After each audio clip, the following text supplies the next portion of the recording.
د دې زمانې دا دروغجن مولیان چې په نیټ باندې ډېر راځي د دروغو خوبونه یې بېشماره بشارتونه اوس 10 منټه مخکې ماته د یو ځای نه یو عالم دین دا خبره وکړله اگر چې په دې به ډېر خلک اعتراض کوي خو والله بالله تالله که زه په دې کې دروغ ویم چې بېګا ما یو ډېر زیات نوراني مخواله انسان ولیدو او بیا یې وویل چې ماته یو عالم دا تعبیر راکړه چې دا خو نبی علیه السلام دی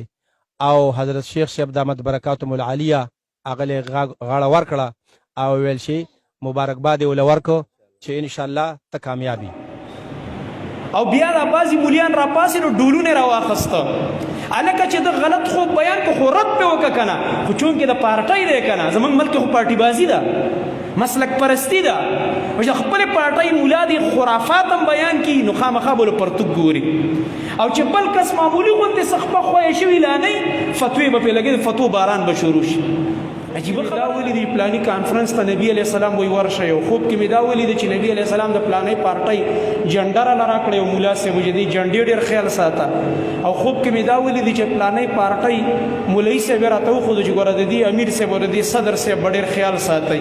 دا ټول خو کذابان دي دروغجن دي تجربې غلط نظریات چې په کم چا کې رادن نشي د دوی ټول دین په دروغو په خرافاتو او په خوبونو باندې بنا وي تاریخ د دې خلکو وګورئ دا خلک قرآن او حدیث ته نه ګوري موږ ورته د الله د کتاب نه منځ نه لګوو زموږ نه مني کنځلې راته کوي موږ ورته د صحیح بخاري احادیث وایو را سره نه مني کنځلې کوي او دی ورته د خېټې نه لګی دی او بېګا یې په ډکه خېټه خوراک کړی او څه لیدلي دي او وایي ما داسې ولیده هغه مني وسره سبحان الله کله انسان خوراک ډېر کړی د شپې به د ډکه خېټه چې ویده شي بس بیا به دا ګډوډ خوبونه یې نه ځکه هلته په معده او په دماغ باندې بوج دی ګیس دې سر ته ختلی دی بس دغه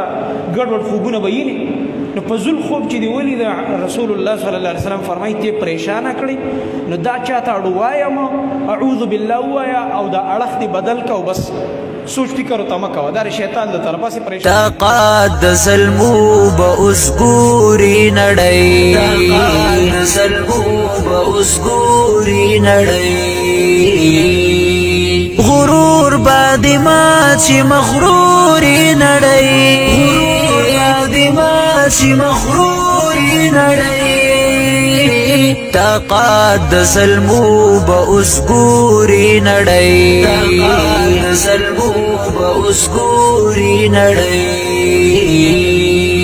غرور باد ما چې مغروري نړۍ غرور باد ما چې مغروري نړۍ